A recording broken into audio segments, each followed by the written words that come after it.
지난 금요일 뉴욕 증시 3대 지수의 마감 상황입니다. 다우지수와 나스닥, S&P 500이 일제 약세를 보였던 지난 금요일이었는데요.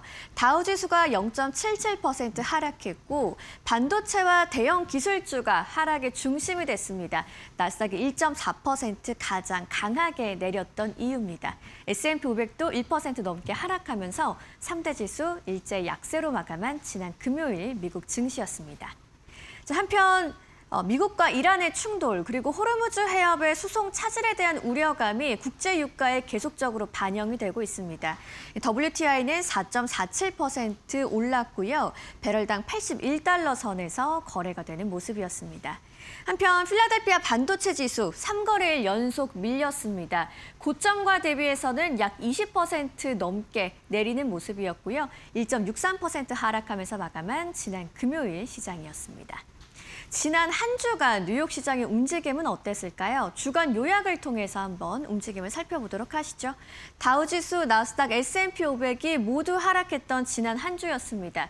위험자산 선호 심리가 한풀 꺾였다라는 걸 알 수 있고요. 특히나 기술주 중심의 나스닥, 낙폭이 가장 컸습니다. 2.8% 하락을 했습니다. 섹터별로 자금의 흐름은 어떻게 움직였는지도 살펴보시죠. 가장 강했던 건 에너지 섹터입니다. 4.28% 올랐고요. 반면 가장 부진했던 건 기술주 4.41% 하락하면서 매도세가 더 강하게 나온 모습까지 알 수 있었습니다. 지난 금요일 시장을 움직인 이슈는 어떤 게 있었는지 마켓 무버 이슈로 지금부터 만나보도록 하겠습니다. AI 투자 회의론이 커지면서 반도체는 약세장에 진입을 했습니다. 나스닥이 하락하는 가운데 자금은 애플로 이동하는 모습이었는데요. 어떤 이야기인지 자세하게 살펴보시죠. 지난 금요일 미국 증시의 결과입니다. 엔비디아가 2%대 내린 가운데 반도체 업종 전반이 하락을 했습니다. 나스닥이 1.4% 하락을 했고요. 앞서 전해드린 대로 필라델피아 반도체 지수는 3거래일 연속 하락하면서 고점 대비 약 20% 밀렸습니다.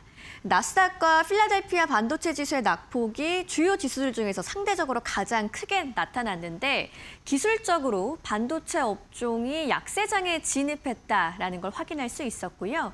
결국 이날 시장 하락의 중심은 AI 반도체 그리고 대형 기술주에 있었다는 걸 확인해 볼 수 있었습니다. 그렇다면 반도체 조정의 직접적인 배경은 어디에 있었을까요? 중국의 문샷 AI가 고성능 오픈소스 모델인 키미 K3를 공개한 것이 바로 그 원인이 됐습니다.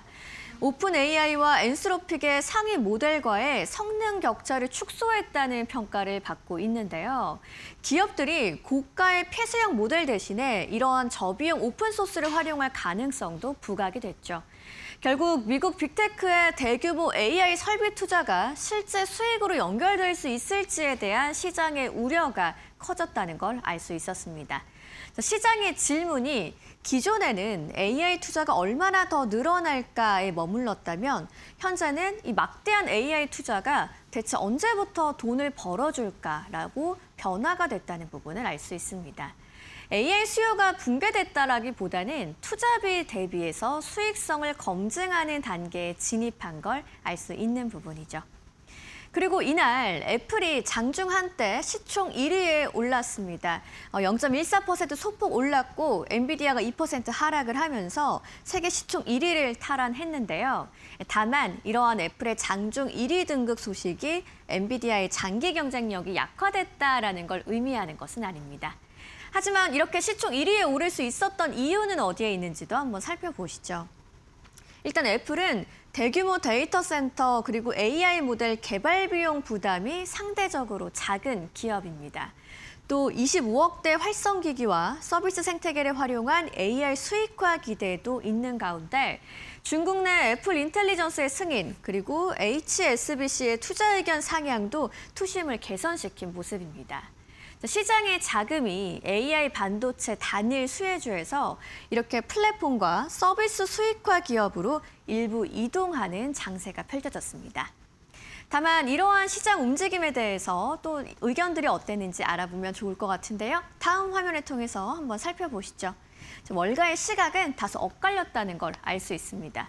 먼저 UBS에서는 필라델피아 반도체 지수에 포함된 기업들의 실적 성장률이 올해 92%, 내년엔 추가 40%가 전망된다라면서 컴퓨팅 수요는 강하지만 그에 비해서 공급 능력이 부족하기 때문에 장기 성장성을 유지할 수 있을 거라는 판단을 내놨습니다.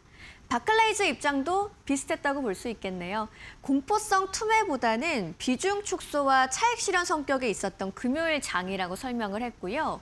투자자들이 시장을 완전히 떠나는 모습은 아니라고 판단을 했습니다. 하지만 도이치뱅크와 웰스파고의 의견은 좀 다소 엇갈리는 모습입니다. 최근의 급등 그리고 높은 불확실성을 고려했을 때 방어적 대응이 필요하다고 강조를 했고요. 반도체 투심이 역사적으로 가파른 속도로 악화됐다는 점을 강조했습니다. 월가의 시각을 좀 종합적으로 본다면 펀더멘털 낙관론은 일부 유지가 되고 있지만 단기 주가 변동성에는 경계감이 필요하다라는 걸 종합적으로 해석해 볼 수 있겠습니다. 자, 이제 오늘 우리 시장에서 좀 체크해 보실 만한 포인트 짚어보도록 하겠습니다. 다음 장을 통해서 만나보시죠. 자, 오늘 우리 시장, 일단 지난 금요일은 제헌절로 휴장을 하면서 아시아 반도체 급락을 당일 반영하지 않은 코스피입니다. 일본 니케이 지수와 대만 자취한 지수가 각각 4%와 6%대 급락이 나왔는데요. TSMC의 호실적에도 불구하고 반도체 투심이 악화되면서 이 지수를 압도하는 모습이었습니다.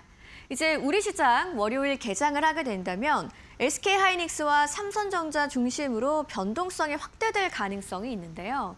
다만 금요일 SK하이닉스 ADR이 1.13% 반등이 있었습니다. 충격을 일부 완화시킬 수 있는 요소로 기대가 되는 부분입니다. 월요일의 핵심입니다. 단순한 하락 출발 여부보다는 장 초반 매물을 소화한 뒤에 반도체 저가 매수세가 들어오는지 보셔야겠고요. 이 반도체 약세가 다른 업종으로 확산되는지 혹은 에너지와 방어주 쪽으로 순환매가 나타나는지까지 체크해 보실 만한 이야기가 되겠습니다.